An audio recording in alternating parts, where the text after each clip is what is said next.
Private universities ज्यादातर मुनाफे के लिए ही, सिर्फ पैसा कमाने के लिए ही आपके एडमिशन्स लेती हैं और बाद में आपको बहुत तरह की प्रॉब्लम्स का सामना करना पड़ता है। आप प्राइवेट यूनिवर्सिटी से करोगे, फीस ज्यादा होती है और ज्यादा क्या, बहुत ज्यादा फीस भी होती है कई सारी प्राइवेट यूनिवर्सिटीज की। सवाल जो बहुत ज्यादा आप हमसे पूछ रहे थे कि प्राइवेट यूनिवर्सिटी से पीएचडी करें तो क्या प्रॉब्लम्स हमारे सामने आ सकती हैं या फिर क्या बेनिफिट्स हो सकते हैं अगर हम प्राइवेट यूनिवर्सिटी से पीएचडी करना चाहते हैं। दोस्तों, पीएचडी करना चाहते हो और पीएचडी आप कंप्लीट कर लोगे, ये दो अलग अलग बातें हैं। आप इन दोनों को एक मत समझे।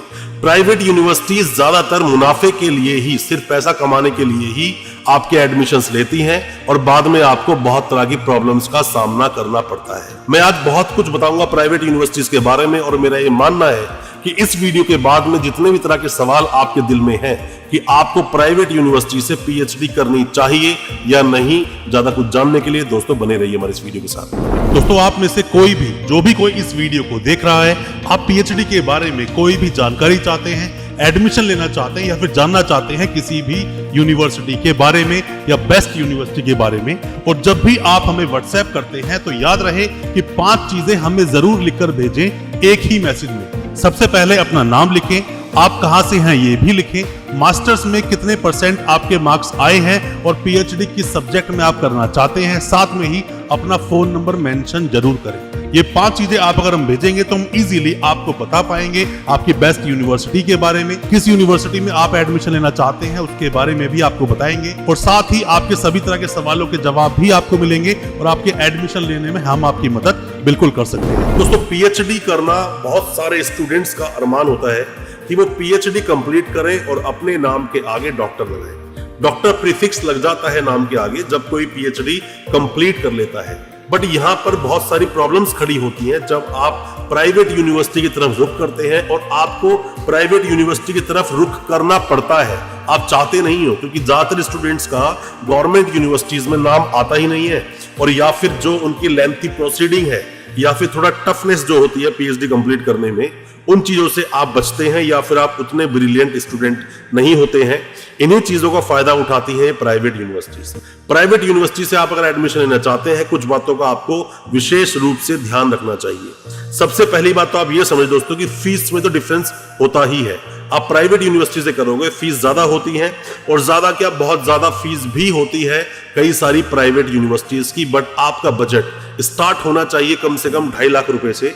3 साल की कंप्लीट कोर्स की मैं फीस आपको बता रहा हूं, 2.5 लाख। इसको आप एक मिनिमम फीस मान सकते हैं कंप्लीट पीएचडी की। जो पूरे कोर्स का एक ड्यूरेशन बनता है, उस कंप्लीट कोर्स की फीस 2.5 लाख मिनिमम होगी। ये बढ़ सकती है एज पर द स्ट्रीम्स। आप योगा में करना चाहें, फार्मास्यूटिकल में करना चाहें, लॉ में करना चाहें, एजुकेशन में करना चाहें या फिर टेक्निकल किसी भी सब्जेक्ट में आप करना चाहें, उसकी फीस अलग अलग हो सकती है, वेरिएशंस हो सकते हैं। दोस्तों, ये आपने अक्सर देखा होगा कि ज्यादातर प्राइवेट यूनिवर्सिटीज में एडमिशंस चलते ही रहते हैं, मतलब 365 दिन वो एडमिशन लेते रहते हैं। तो क्या ऐसा प्राइवेट यूनिवर्सिटीज कर सकती हैं? दोस्तों, देखा जाए तो सभी प्राइवेट यूनिवर्सिटीज के पास लिमिटेड सीट्स होती हैं, पर ये एडमिशन लेते हैं बहुत ज्यादा।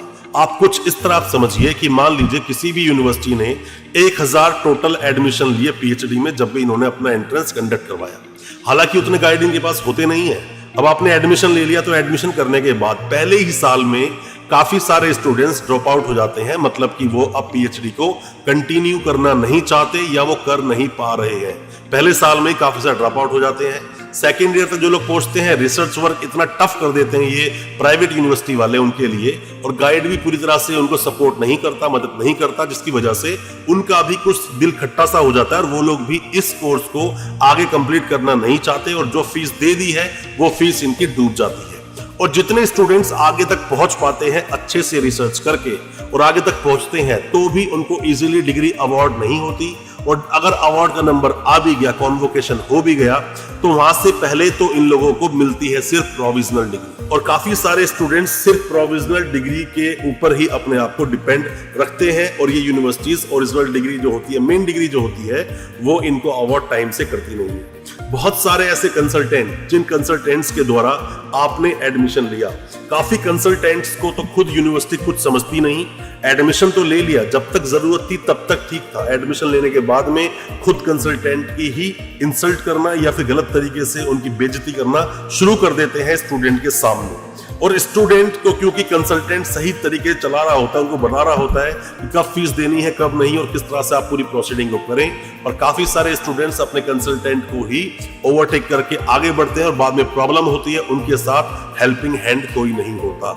आप किसी भी प्राइवेट यूनिवर्सिटी से अपना पीएचडी कर रहे हैं या फिर आप कंसल्टेंट है, परेशानियां आपको आ रही हैं, आप हमसे कांटेक्ट करें, हो सकता है हम आपकी उसमें कोई मदद कर सके।